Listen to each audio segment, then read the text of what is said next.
Good morning. Happy Thursday. Sandy here. Welcome back to my weekly 5-minute Faith Life vlog. Today brings us episode 44, 45.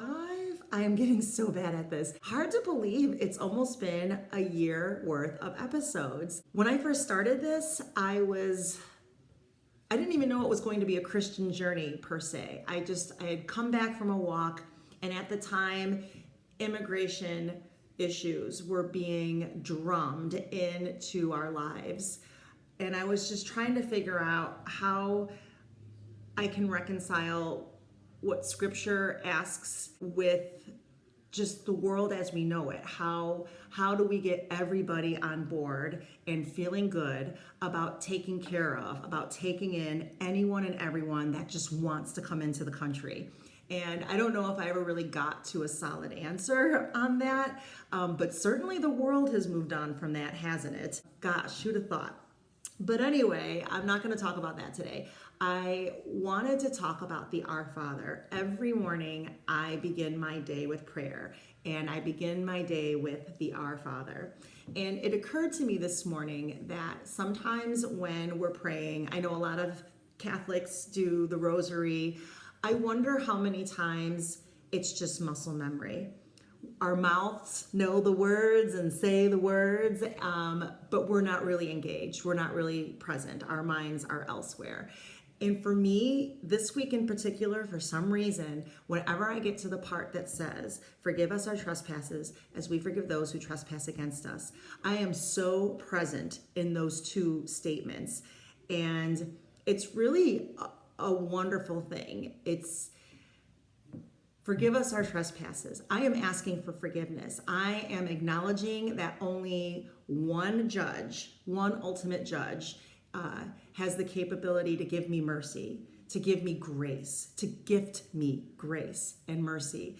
Forgive us our trespasses as, meanwhile, we forgive those who trespass against us. So we are making a declaration that we're going to forgive those who may sin against us. We are making a promise. And that's not so easy to do sometimes, is it? But it's an affirmation. And as you all know, there's been tons of books. Some leaders have used this for good and bad. But repeating affirmations, subscribing to affirmations, really do work at changing your mindset, to transforming and renewing your heart. And I feel like that's what the Our Father is doing in those two sentences. You know, I work at a very, very busy branch. I'm seeing so many more customers than I ever have. And you know what? They're not all polite. They're not all prepared. They're not all good communicators. They're not all very good at math. There's just so many little hiccups that happen along the way during a transaction, and it just holds things up, and I get frustrated. I just want to let people have it sometimes. Forgive us our trespasses as we forgive those who trespass against us. I'm not saying that having poor math skills is a sin against me, but lack of preparedness, not doing your due diligence, I don't know. What I'm trying to get at is, who does it hurt more to hold on to it? Me, obviously. Who benefits more if I just let it go? Me.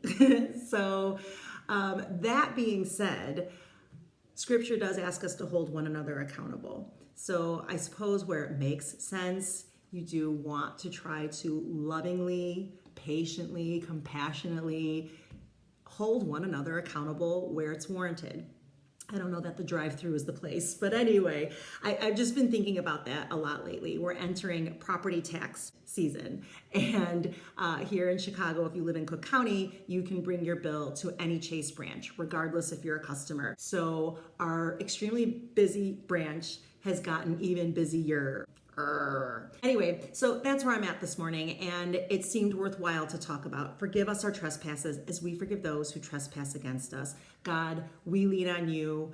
We bend our knee to you. Please, you are the only one that can grant us grace and mercy. Meanwhile, we promise to grant grace and mercy to the world around us.